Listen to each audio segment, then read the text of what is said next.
Every Saturday, I got behind the wheel of my old Honda and drove along the winding Colorado Highway to Graceville, a town where time seemed to slow down. The narrow streets, smelling of poplar fluff and morning coffee from the only bakery on the corner, greeted me with the same warmth. Everything was the same as always: Mom's pots with hanging flowers on the porch, the house with peeling paint on the window frames, the crack in the porch path that I promised to patch up last summer. The house on Kingston Street wasn't perfect, but it was ours. Of mine. Or so it seemed to me. I came not only for the warmth of the hearth, but also out of a sense of duty. Mom, Joan, has long since stopped navigating online accounts, tax deductions, and the intricacies of digital bureaucracy. Every time she greeted me with the same half-smile and anxious look, as if she was afraid that one day I would not come. "Sarah, honey," she went out onto the porch, wiping her hands on a dish towel, "you're on time, as always. I've got a bunch of these papers here again. Will you figure it out?" She handed me a stack in a plastic file, a motley mix of statements, insurance, and some printed letters with bright headlines, as if they had come off mail advertisements. We entered the house. The smell of vanilla and something baked was in the air, soaking into every crevice like the scent of childhood.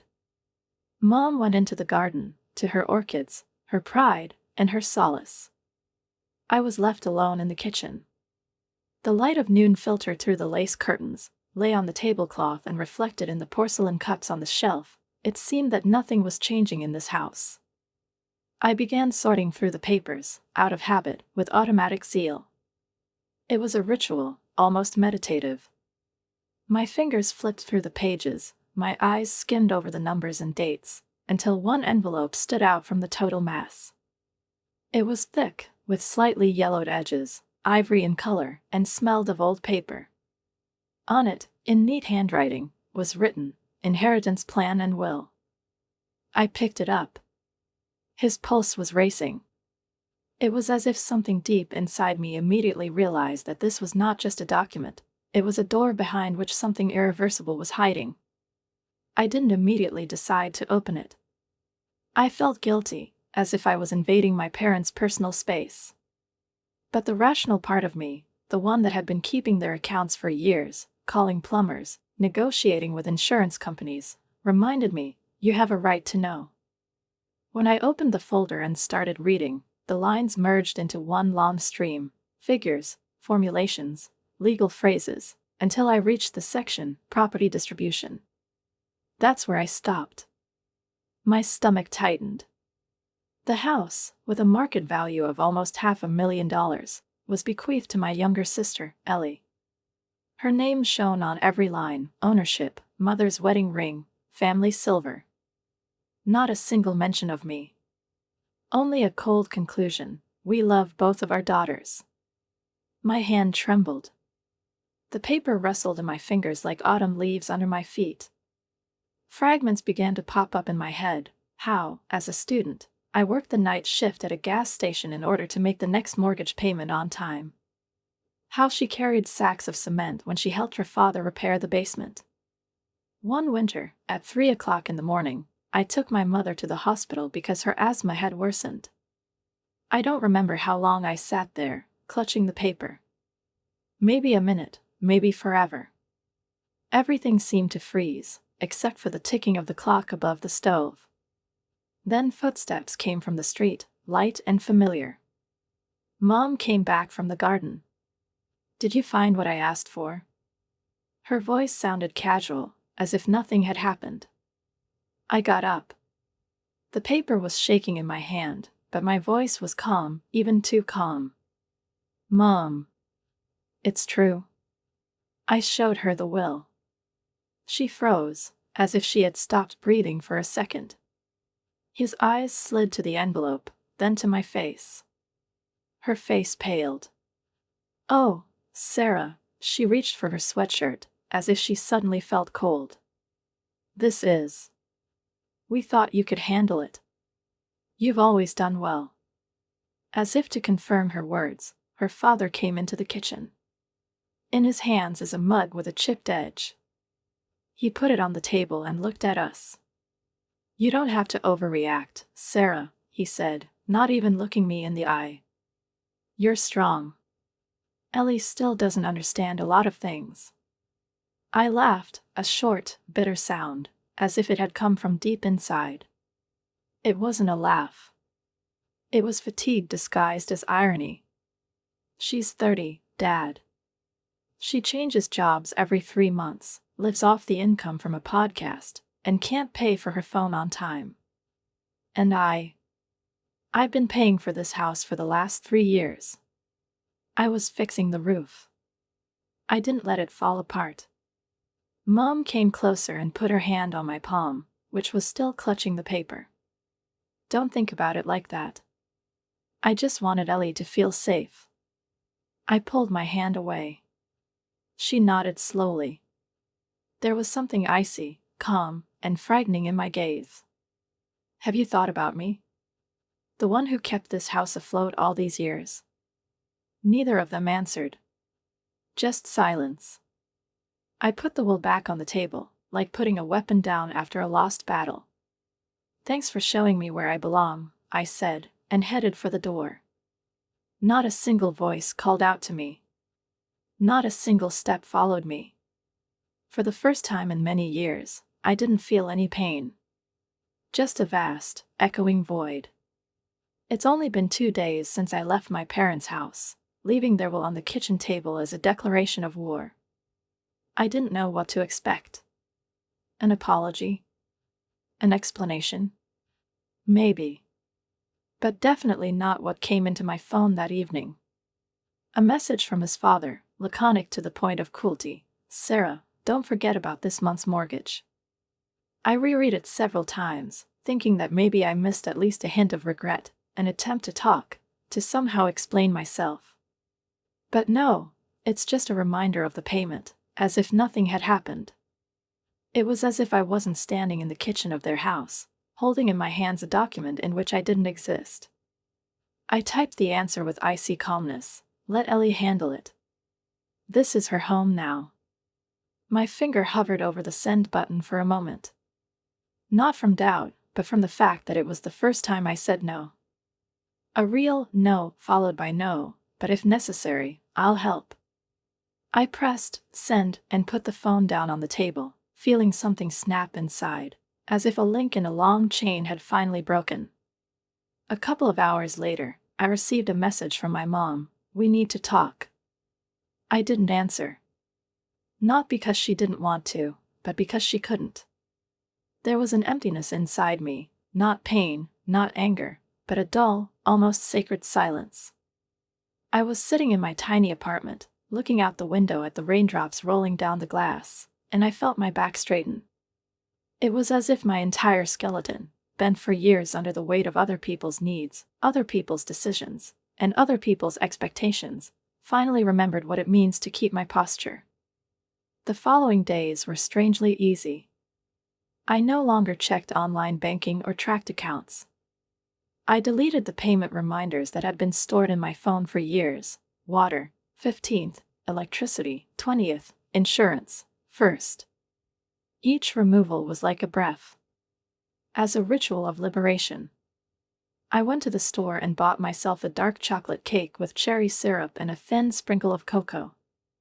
The one I always looked at in the window, but put it off. It was too expensive, unwise, and it was better to send the money to my parents' card.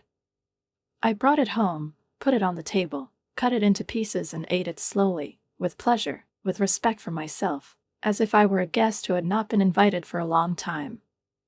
Then I sat down at my laptop and finally enrolled in an online course on digital art. I've been dreaming about this since I was 22, when I first picked up a SLR camera. But then the heating bill came in. Then there's the roof repair. Then there are medications for Mom. I told myself that one day, when everything stabilizes, I will definitely find the time and money for it. Once became never, until I turned it into a now. The nights became quieter. I started sleeping deeply, like I hadn't slept since I was a student. I was not woken up by notifications from the bank, nor was I shaken by thoughts about whether I had paid my insurance on time, or whether the utility bill would reach the deadline. The morning began not with an anxious scrolling of financial applications, but with a cup of coffee, silence, and light that poured through the curtains, creating patterns on the floor of my tiny kitchen. I walked around the neighborhood, noticing things I hadn't noticed before: how the shadow of a tree leans onto the sidewalk, how teenagers play basketball in a vacant lot, how an old dog named Lorca, who was being walked by a neighbor, always freezes at the bakery.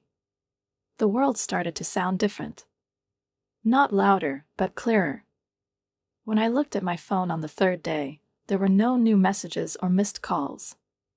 Not from Mom, not from Dad, not from Ellie. The silence dragged on, but it wasn't hostile. It looked like morning fog over a lake, dense but beautiful, giving you time to think and feel yourself.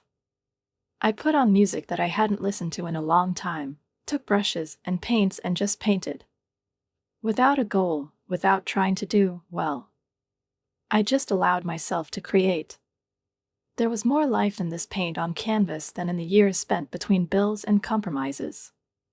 One evening, lying on the couch with a book, I realized, I'm living again. I'm not surviving.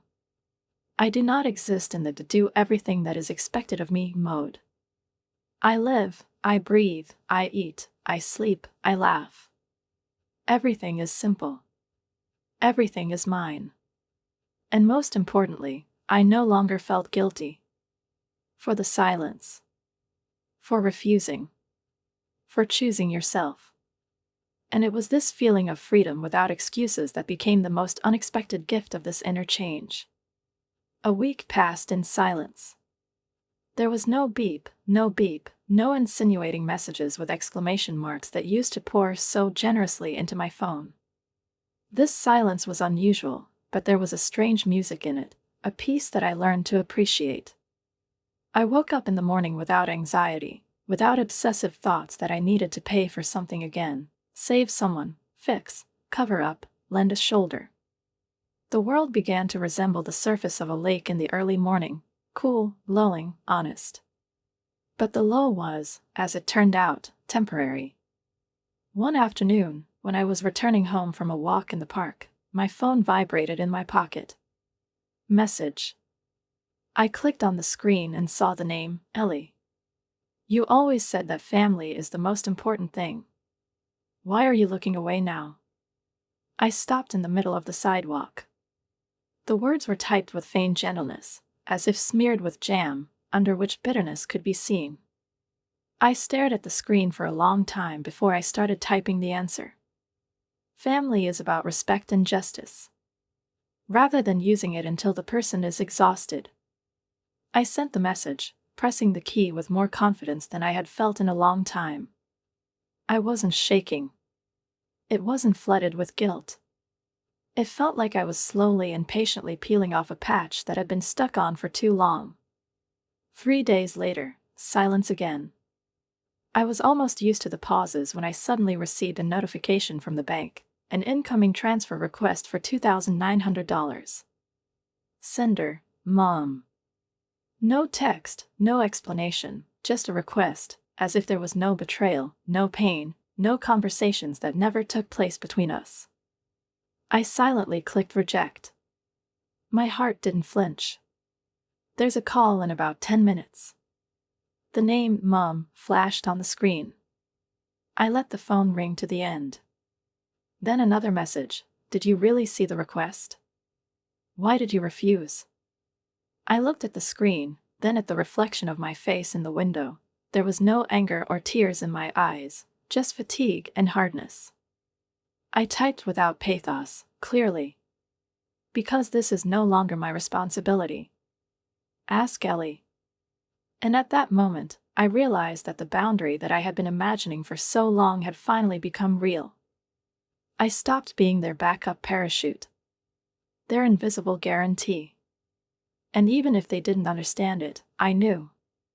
A couple of days later, as I was leaving the grocery store, I met Mrs. Harrison, an elderly woman who had lived next door to my parents for about 20 years. Gray-haired, with kind eyes, she often passed me homemade pies when I came for the weekend. Sarah, honey, how are you? "What is it?" she asked, as warmly as ever. "Thanks, I'm fine," I replied, smiling tightly. She hesitated, then said with slight awkwardness, "Listen, your mom came up to me recently. She asked if I knew anyone who helped sell houses. He says he's looking for a realtor." I nodded. Something tightened inside, but only for a moment. I thanked him and walked on, not slowing down for a second. I knew that this moment would come sooner or later. I knew that all that was keeping the house from collapsing was me. And if the support disappears, the roof starts to leak. This is not revenge. It's gravity. 2 days later, in the late afternoon, there was a knock on my apartment door. I went over and looked through the peephole. Ellie. Her hair was pulled back in a messy bun, her face was tired, and her eyes were red. In his hands is a stack of papers. She looked like she had forgotten how to breathe. I opened the door a crack without opening it. "I just need to," she said quickly. "I need to understand what they mean. These terms. The bank demands an explanation. I don't understand what to do." "Really?" I leaned against the door jamb, making no move to let her in. "And when you signed the will, did you understand?" She looked away, her lips twitching. I thought. Mom and Dad said it's already been decided. That I just have to sign. You signed without hesitation, Ellie. You've accepted everything. Home. Responsibility. Heritage. So now learn to live with it. I didn't scream. I didn't accuse. I spoke evenly, almost tiredly, as if I were reading a shopping list. But every word struck with the precision of a blade. She stood there, not knowing what to say. For the first time, probably in her life, she realized that no one would come to fix it for her. "Sarah, please," she murmured. "I didn't think it would be so fast." "That's right," I looked into her eyes. "You weren't thinking. And now you're reaping what you chose." I slowly closed the door. She didn't try to stop her. I just stood there, silently, with the same papers that I so proudly signed when I thought that responsibility was just a signature. And not every morning with anxiety in my stomach, no bills, no roof, no leaking boiler, no phone from my mom at 2 a.m. When the lock clicked, I took a deep breath. The air in my apartment was as fresh as after a thunderstorm. And for the first time in my life, I didn't have to explain why I couldn't help. They began to understand themselves. Late. But they started. It was a warm Saturday evening, when the air in the city resembled the spicy smell of asphalt after the heat of the day. I was walking up the steps of the local cultural center, holding a notebook and a tightly closed bottle of water. It was lively inside. The bright foyer was filled with artists, students, teachers, and people who were simply not indifferent to art. The tables were covered with color catalogs, canvases, fabric samples, and photo albums. I wasn't looking for anyone in particular. I just wanted to be inspired, to talk, to feel like a part of something alive and creative. "Sarah?" A voice, familiar and slightly surprised, stopped me at a booth with nature photographs. I turned around and saw Brian, my classmate, whom I hadn't talked to in 10 years. He looked older, slightly stooped, wearing glasses, holding a tablet in his hands. "Brian." I smiled, pleasantly surprised by the meeting. "Who would have thought?" "I'm a real estate agent now," he said, shrugging his shoulders a little. "I came to see what local artists are doing. Who knows, maybe I'll buy something for the office." We started talking. First, about the school, about the people, about the exhibition. And then he suddenly froze, leaned towards me a little and lowered his voice. "Listen, I saw the address here recently. Aren't those your parents on Kingston Street?" I tensed, but nodded. "Urgent sale. High risk of foreclosure. They contacted the agency where I currently work. The house is really in critical condition. Are you okay? I tilted my head slightly and smiled soundlessly, tiredly. Everything is as it should be. He paused, as if he wanted to say something else, but changed his mind. We said goodbye, exchanged contacts, and I left, leaving him among the stands with watercolors and architectural sketches. That evening, at home, I checked my email and saw a letter from the foundation where I once volunteered. We were looking for mentors for a new program to help elderly people who are at risk of losing their homes. I froze in front of the screen, as if the universe had reached across space and time and touched my shoulder. I clicked on "Fill out the form" without hesitation. It wasn't for the sake of the parents. It was for the sake of those who, like them, found themselves on the edge, but could still take a step back. For my own sake. For the sake of those who have not yet become the one who always saves everyone at the cost of himself. After a few days, everything changed. I heard a knock on the door early in the morning. At first I didn't understand who it could be. I wasn't expecting anyone. When she reached the door, her heart gave a treacherous tingle, as if anticipating. I looked through the peephole: Mom, Dad, and Ellie. All three of them. They stood huddled together like frightened children who had been kicked out of class. Mom was holding onto the strap of her bag. Her face was pale, her eyes were red-rimmed. Ellie looked like she hadn't slept all night. She was wearing a rumpled sweater, her hair was pulled back in a hurry, and her eyes were downcast. Dad seemed 10 years older than the last time I'd seen him. I slowly opened the door. Not letting them in. I just opened it a crack. "Sarah," my mother spoke first. The voice trembled like a string in the wind. "We didn't know it would go like this. We just thought that, well, you've always been good at it." I was silent. She looked straight at her, not hiding her gaze. "We tried, somehow, but everything went wrong. Please help us. At least a little bit. At least with something. Until we sort this out. At least for a couple of months. For the sake of the family." I inhaled slowly, almost soundlessly. It was as if she was filtering the air through thousands of unspoken grievances. "I'm not saying no because I can't," I said softly. "I say no, because if I help you again, you won't change." The father wanted to say something, but froze. Ellie was still silent. Her eyes were glassy, as if she wasn't looking at me, but through me, to where there was a life without fear, without debt, without unexpected maturation. "I've been keeping this house afloat for years," I continued. "I was fixing the roof, paying the bills, and sitting on the phone at night when my mom had a seizure." "Yeah. And you just thought I could handle it? That we can leave everything to Ellie, and I'll do it somehow." "We thought," my father began.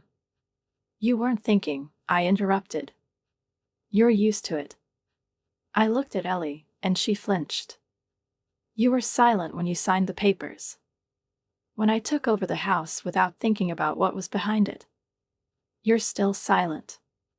Because you always expect someone to come and sort everything out.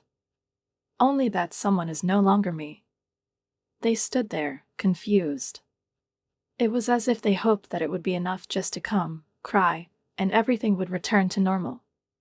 I closed the door. Gradually. Quietly. Without clicking. How to close the lid of a chest with memories. How to make a point. There was movement outside the door, footsteps, words that I no longer listened to. I stood in the silence of my apartment, with my back to the door, and my heart was beating steadily and calmly. Because it wasn't cruelty. It was justice. It was me, finally regaining the right to say no. It's been a week since I closed the door in front of the closest people in my life. A week of silence, fragile and tense, like glass in a window before an impending storm. I walked around the city, listened to music, and made myself tea every morning, feeling my breath coming back. The world took shape, color, and taste. Everything seemed to be slowly falling into place, like books on shelves after moving in. But the illusion of peace was shattered by the cold screen. In the morning, when, out of habit, I was scrolling through the social media feed over a cup of coffee, my fingers froze over the phone screen. Mom's face in the avatar. Her familiar handwriting in the words. The post, decorated with a sad photo of an old house, with a caption that hit the chest. My own daughter turned away from her family at the most difficult moment. We always tried to give her everything we could. It hurts the most when a loved one forgets what love and devotion are. There are dozens of comments under the post. Well-wishers wrote words of sympathy. Someone recalled how my mother helped with planting trees at the church. Someone, how Dad repaired a bicycle for a neighbor's boy. And someone, without hesitation, accused, "What kind of daughter is this? How can you leave your old people in trouble? Where are your moral principles, girl?" Shame. I held the phone in my hands as if it had started to burn my skin. At first there was bewilderment, then a wave of something familiar that I had long forgotten, injustice laced with fake virtue. And underneath it all is a deep, painful disappointment. I put the phone down. I walked around the kitchen. She sat down. She stood up. She took a sip of the cool tea and picked up the device again. Not trembling, not angry, but with steady, confident fingers, I switched to the Create Post tab. I wasn't going to take revenge. I didn't want to put dirty laundry on public display. But silence has ceased to be peace. It has become an accomplice to lies. I opened the folder where I kept all the documents, scanned receipts, copies of correspondence, photographs of the will. The will, where Ellie's name was next to every line, and mine wasn't even in the notes. I added a picture. Then there is the screen of my banking application with regular transfers to my parents' address. Then there is a short fragment of our correspondence. Without emotion. Just the facts. I typed in the text. My silence was not consent. I was just waiting for the moment to tell the truth. This moment has come. For 3 years, I've been paying the mortgage, repairs, and utility bills for a house I didn't even live in. I was saving him from ransom. I forgot about my dreams, my life. And in the will, my parents indicated the only heir, my sister Ellie. Not a word about me. No thanks. No explanation. And when I stopped paying, I was declared a traitor. I did not renounce my family. I just didn't let her wipe her feet on me anymore. I clicked publish. Nothing happened for a second. And then it started. The comments flowed like streams in spring when the snow begins to melt. People wrote, "I don't believe you went through this alone. You did everything you could. It's not fair. No one should live like this." Someone defended Mom. Someone blamed Ellie. Some simply expressed amazement. "Now I understand why you were silent for so long." After a few hours, the post started spreading. Friends started reposting it, then friends of friends, then even people I never knew. My phone vibrated almost continuously, but I didn't feel alarmed. It wasn't an invasion. It was cleansing. I was sitting in my apartment, in the same place where I said no for the first time last week. And now that no sounded not only in my head, but also on the air. It became a voice, not a cry, but the truth. Calm, confident, cleansing. The next day, I noticed that my mom's posts had disappeared. Every single one of them. Dad's account has become unavailable. Ellie changed her profile picture to a black and white rose, her standard gesture when things get out of hand. I didn't write anything else. I did not respond to comments. She didn't argue. I just sat in silence and watched the evening light fall on the floor of my apartment. I could finally breathe. The truth didn't require bleachers and storms. She just was. And one click was enough to restore the balance. Not in their eyes. Not in the eyes of the world. In mine. It was only there that it really mattered. The morning began with the smell of coffee and soft light filtering through the thick curtains. There was no rush in this new routine.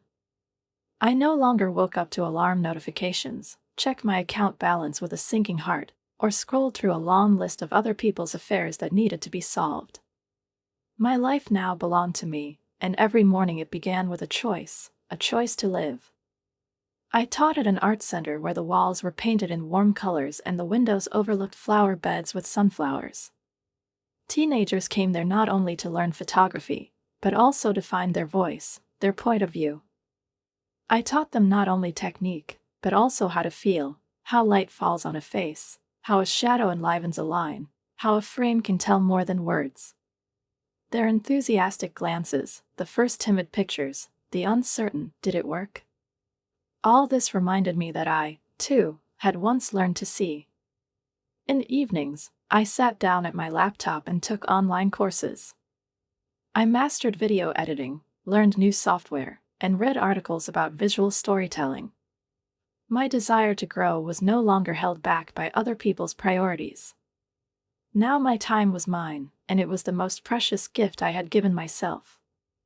I baked on Saturdays. Pies, cinnamon rolls, biscuits with sea salt and chocolate, the smell of baking filled the apartment with comfort, in which there was no longer any place for bitterness. I shared my pastries with the neighbors, left baskets at the door of the art center, and baked just because I could. Sometimes I went to online real estate listings.